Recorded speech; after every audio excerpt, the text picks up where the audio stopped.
News Channel 6, honoring Black history.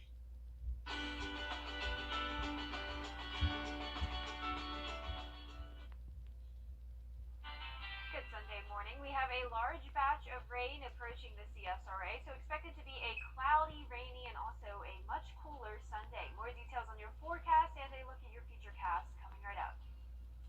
Now on Good Morning Augusta, the Russian invasion of Ukraine enters its fourth day. We have the latest on the escalating war. Plus Black history and Dr. Martin Luther King Jr. on display in Augusta. We'll take you to the parade. And later, some lucky high school students will start and complete college debt-free. Details as your number one source for local weekend morning news starts right now.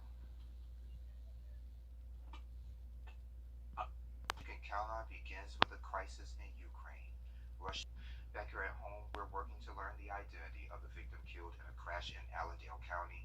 The incident took place at 2 o'clock yesterday afternoon. It involved one vehicle. The driver was headed north on Cohen's Bluff Landing Road when he overturned and was ejected from his bike. He died at the scene. The South Carolina Highway Patrol is investigating. The Screven County Sheriff's Office is searching for Charles Allen Webb. He fled from authorities Saturday morning in the Rocky Ford area, possibly headed to Millen. He was wearing nothing but his boots and jeans. He's 6'2", approximately 155 pounds, with brown hair and brown eyes. Webb also has an outstanding felony warrant in Screven County. If you have any information, contact the Sheriff's Office. Today's search parties will meet in McCormick County, South Carolina to search for Alexis Ware. The Anderson County resident disappeared January 30th. 2 days later, her abandoned car was found in Wool, McCormick County, about 50 miles away from her home. Last week, her family and friends publicly called for aid from the FBI, and now volunteers are searching for the areas where she may have been seen, from Greenwood to Anderson to Modoc before her disappearance. And a search party will be held from 11 until 5 at the Modoc Citgo gas station on Highway 28 South. Richmond County schools will drop their mask mandate this week. Students and teachers will have the option to wear masks starting Tuesday, except for on school buses. Drivers and students will still be required to wear a mask at all times on the bus. The City of Augusta teamed up with the Augusta chapter of the NAACP Saturday for a Black History Parade event honoring Dr. Martin Luther King, and we get that story from our Kim Vickers.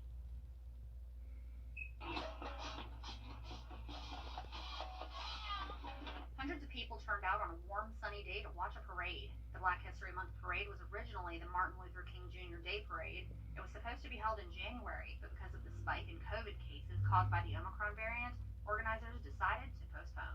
It's the first time we put it together with Black History Month, and it gives us something to really look at. We may go back and have a good conversation concerning that, and I think it will be bigger and better.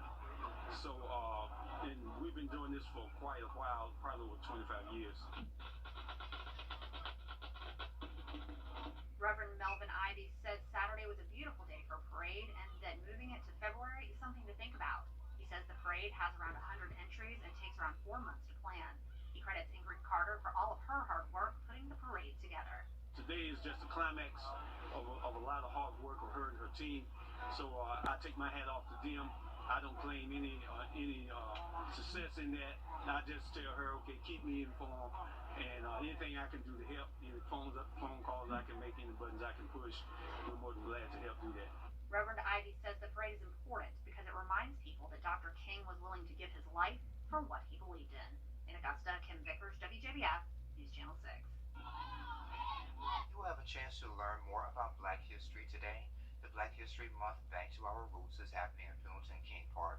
That event will feature more than 20 vendors and will also give people the opportunity to learn more about voting as well as registering to vote. The event is from noon until 6, and we have more details on WJBF.com. Williston Echo Schools will hold a Community Day. The 9th Annual African American Heritage Parade will kick off at 3:30 p.m. Main Street is the parade route. After the parade, there will be a vendor market, food court with food trucks and tents, and a showcase featuring the work of students. Time for a check of our forecast with Jenna. Jenna, not a bad day yesterday, but we will be getting some rain a little bit later, right? Yeah, it's not looking too pretty to start out this Sunday morning. You're looking at a Jiffy Lube Sky View Network cam at Augusta Regional. Very overcast skies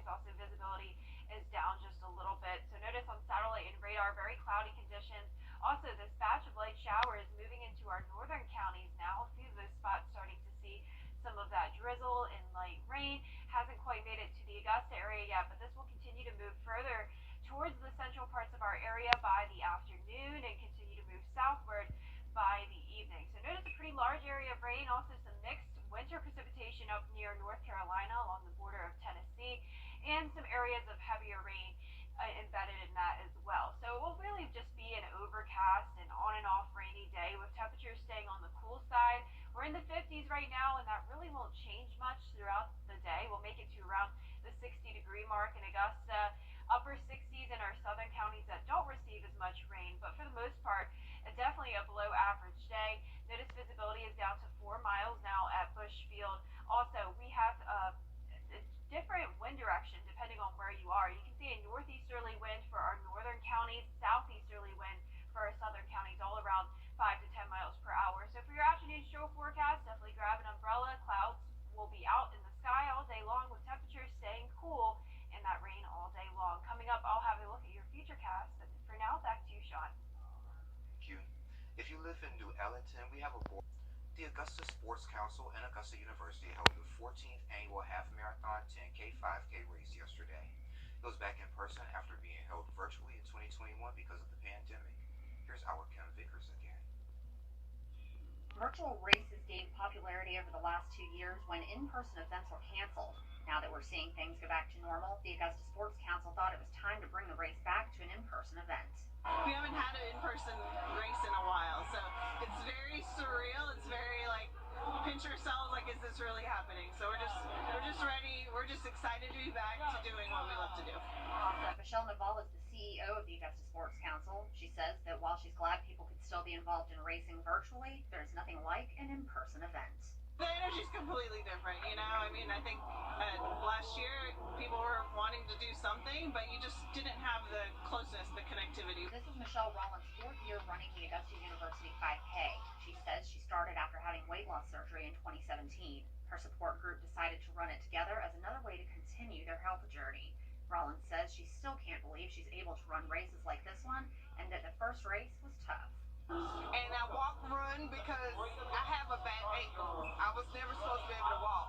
So to do this was just amazing. Rollins says she participated in the virtual race last year, but it just wasn't the same. Last year was fun, but it was lonely because I live in a rural area, so I was doing it alone. This year the excitement is more because there's more people with the group. So I'm looking forward to seeing, you know, what happens with this, but it's a lot more exciting than it was last year. Rollins and her group ran for health. Some ran for fun, but others ran for a cause. 65 Roses is a fundraiser for the Cystic Fibrosis Foundation. It's called 65 Roses because in 1965, a boy with the disease overheard his mother making calls to raise money for the foundation. He thought she was saying 65 roses. Now that's the term children with cystic fibrosis use when talking about their condition. I mean, I think like a lot of events, people are just ready to get back to maybe doing something with their friends, with their families for a cause. So we're just happy to be able to be hopefully the event for that for them. Naval says registration for next year's race is now open. It will take place on February 25th. You can find the link to register on WJBF.com. In Augusta, Kim Vickers, WJBF, News Channel 6. And Jenna is up next with another check of your forecast in less than 4 minutes. But first, here's a Black History fact. Born in 1911 as Thelma McQueen, Butterfly McQueen was a dancer and actress, earning the name Butterfly because of her constantly moving hands for her performance of the Butterfly Ballet in a production of A Midsummer Night's Dream. Just like in her birth name, she later legally changed her name to Butterfly. Her first film role was as Prissy in Gone with the Wind, but she was unable to attend the movie's premiere because it was held at a whites-only theater. Often typecast as a maid, McQueen later stated that she did not mind playing that role in the beginning, but after repeatedly playing the role, she began to resent it, saying, "I didn't mind being funny, but I didn't like being stupid." McQueen continued to act in films during the 1940s, and in the 1950s moved to television acting, earning a Daytime Emmy Award in 1980. She also appeared in the original version of the musical The Wiz when it debuted in Baltimore in 1974. But before moving to Broadway, the show was revised and McQueen's role was cut. Butterfly McQueen died at Doctors Hospital in 1995 from burns from a kerosene heater, donating her body to medical science. Honoring Black history, mind, body, and soul, I'm Renetta DuBose.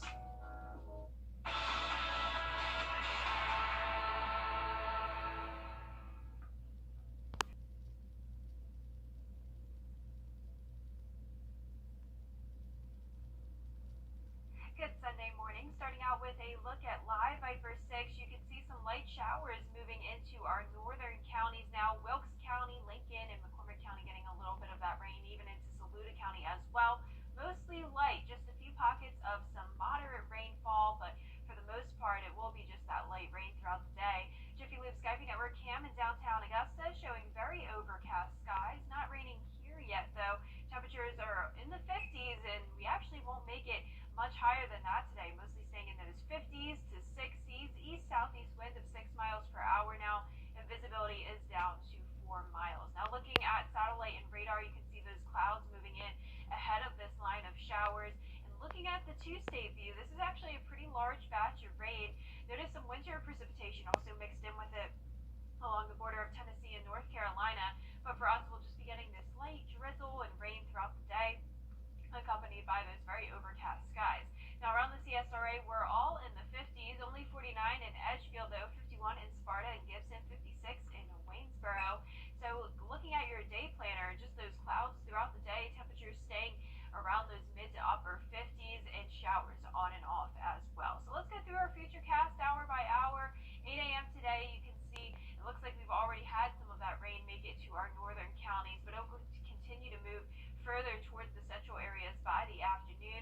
Also some showers moving into our southern lying counties as well. By 4 o'clock, that looks like when we can start to see more of that moderate rain head into the area.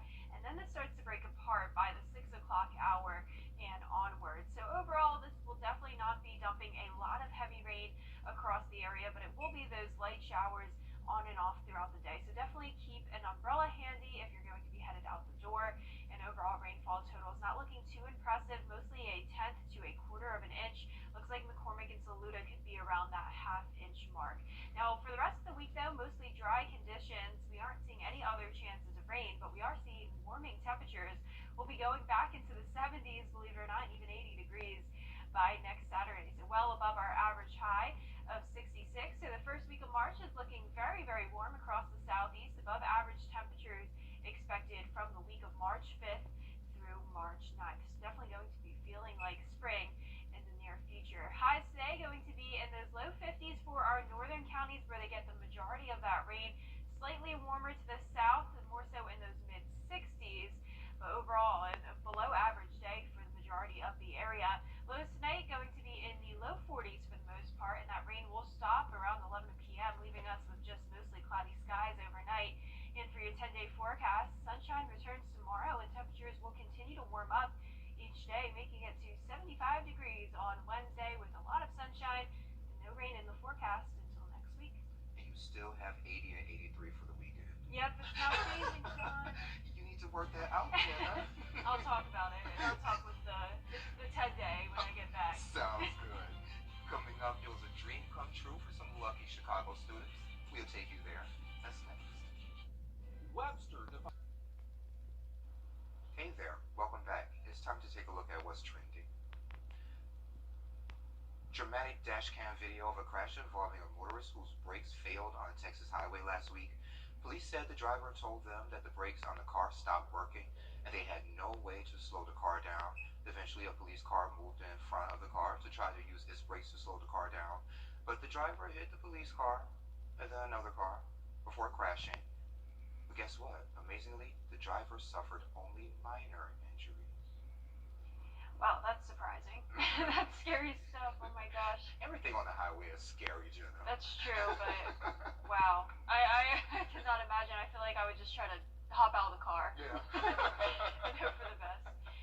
Well, it's a week of college giveaways for Chicago public school students. On Tuesday, Hope Chicago, which raises funding for college tuition, broke the life-changing news to 5 Chicago public schools. that their tuition, room, board, books, and fees will all be paid for. The scholarships are good at one of Hope's College's 20 partner schools. That's a total of 4,000 students getting debt-free college scholarships. How exciting. Wow, because college is expensive. Oh, yeah, you definitely know? need to. Yeah, I went to a school that gave me scholarships. Turned down all the ones that didn't. I know that's right. Yes, ma'am. That's the way to do it. Yeah. A man from Connecticut will pocket more than $250,000 for an NBA ticket, but not just any ticket. It was an unused ticket from the Bulls game of 1984 that happened to be Michael Jordan's first NBA game. Mike Cole left it in a box at home for 38 years before it occurred to him that maybe he could cash it in by auctioning it off, and the final sale price was $264,000. Wow. Wouldn't that be nice? Yeah, that would be. Yeah. Maybe I should check my stuff back at my mom's house and see if I can auction something Yeah, off. you never know what you can find. Probably can't get that much for it though. Probably not, but But it doesn't hurt to couple try. bucks. Right? Yeah, a few bucks, like $2, $3 maybe. Yeah. Well, coming up on Good Morning Augusta, Ukrainian forces still have complete